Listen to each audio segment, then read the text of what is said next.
I just did a 5-day challenge last week, and on that challenge, we got over 300 negative accounts deleted. One guy got 107 accounts deleted in 2 days. 107 Correct. accounts? Off his credit. So 107. Negative Why items. would he have 107 accounts, period? Dave, How'd that happen? I've seen a credit profile, a report, 80 pages long. It's a lot of accounts. I've just mad stuff on your A account. lot of stuff. How do you get to that? So people apply for different stuff all the time. Some people are victims of identity theft. And when you're a co-signer on accounts, they just keep adding up. Student loans, if you move a lot, different addresses, employers, there's a lot of stuff on the consumer report that a lot of people don't know that's hurting them, and it keeps them locked in a way that they get denials from a lot of creditors. Simple things like there's 15 variations of your name. A creditor sees that, you're going to get denied. I don't know if you're just out here in these streets using different names to apply for credit, so people get denied. Hold on. 15 addresses. variations of your name. All What do right. you mean? Derain Delevante. Yeah. Derain Q Delevante.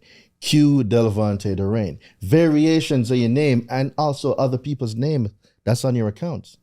I see this all the time. So when lenders see this, like if I see David Shan's David, or David D. Shan, I'm like, well, is he using different names to apply for different accounts?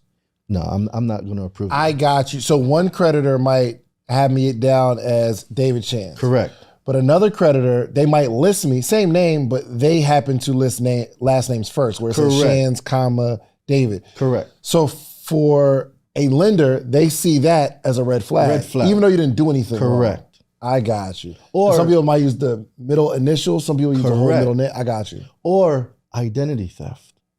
If they're a victim of it, other names show up on their profiles. Or if they have similar names to other people, they can have combined profiles. It's a lot of stuff.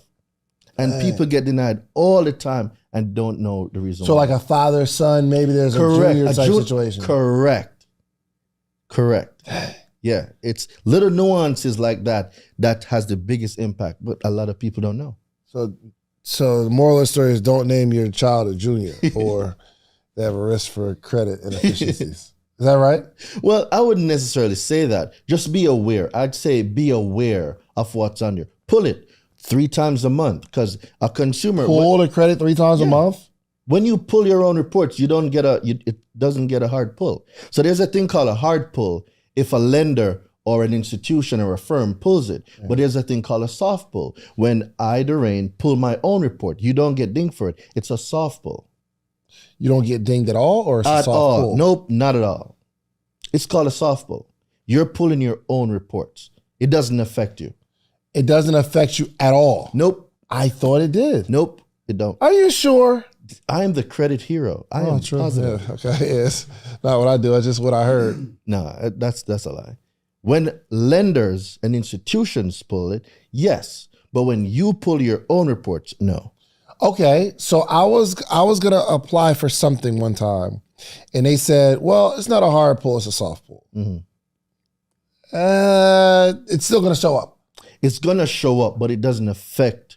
Okay, so there's something we need to. But I'm saying it was another company. They said, "Oh well, it's not a hard pull." It's a soft So pull. I'm gonna break that down. Okay. So lenders can do soft pulls or they can do hard pulls. Okay. Soft pull is just to see what's going on the report. It doesn't affect you.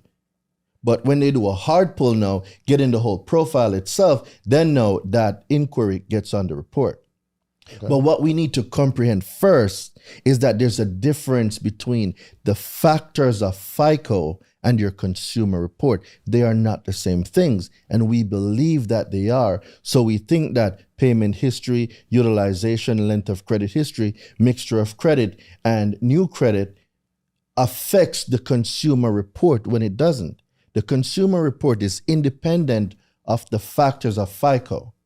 Your consumer report does not need a FICO. Your FICO score cannot exist without your consumer report. Okay, explain the difference. Okay, so you know what? Let me go to the law and let me read the definition, because that will clear up a lot of things. So for everybody that's listening right now, you're going to go to 15 USC 1681. 15 USC USC 1681. What is that? The Fair Credit Reporting Act. Okay. It's the law that governs what gets reported or how it gets reported on the consumer report. Okay. So when you go there, you're going to go to 15 USC 1681A under definitions, rules of construct. So when you're there, you're going to scroll down to number 2, right? And we're going to go to the definition of what your consumer report is. Okay. So when we go there, Congress is going to say, in general, the term consumer report means any written, oral, or other communication of any information by a consumer reporting agency bearing on a consumer's creditworthiness, credit standing, credit capacity, character, general reputation, personal characteristics, or mode of living, which is used or expected to be used, collected in whole or in part for the purpose of serving as a factor in establishing a consumer's eligibility for A, credit or insurance to be used primarily for personal, family, or household purposes, B, employment purposes, or C, any other purpose authorized under 1681. Help me out, because you're speaking King James Version. I'm breaking down right now. I mean, at any point, like the King James Version. I just don't. At any point, did you hear in the definition FICO scores or Vantage scores? No. Okay. This is the definition of what your consumer report is. Okay. A FICO score and the factors of FICO, or a Vantage score and the factors of a Vantage score, does not affect your consumer report. Okay. They are separate things. So when I'll go to get a car, are they pulling my FICO or are they pulling my consumer report? They're pulling your FICO, but your FICO is a result of the information that is used from your consumer report. FICO is an algorithm. I see. Okay, so FICO is just an algorithm. Correct. It's quantifying what's on the consumer report. Why is this important to me? Because when you know what's a factor on your consumer report and what belongs there, you control the narrative. For example, what if I told you that late payments are illegal and shouldn't even be on anybody's consumer report? Late payments are illegal. Illegal, not legal, illegal. Not supposed to be there. And they're not supposed to be there. Utilizations too. See here, okay, you know what it reminds me of? And I'll let you explain it. But where somebody says, well, legally, every person is owed $20 million because of their social security number or something like that. Well, I don't know about that part, but I can. You've heard that though before, right? I have, but I can prove everything I say right now. I can prove. I love that. So before the end of this interview, I'm going to prove a few things, and if I don't, I'll sell you $1,000. So I'm going to prove that a FICO or a Vantage is not a part of the consumer report. I just did that. I'm going to prove a late payment does not exist on your consumer report. I'm going to prove that utilizations does not exist on your consumer report. So I'm going to prove 4 things. Well, let me ask this question. Let's say I have a credit card and I pay it late and they report it late. That goes on my FICO score.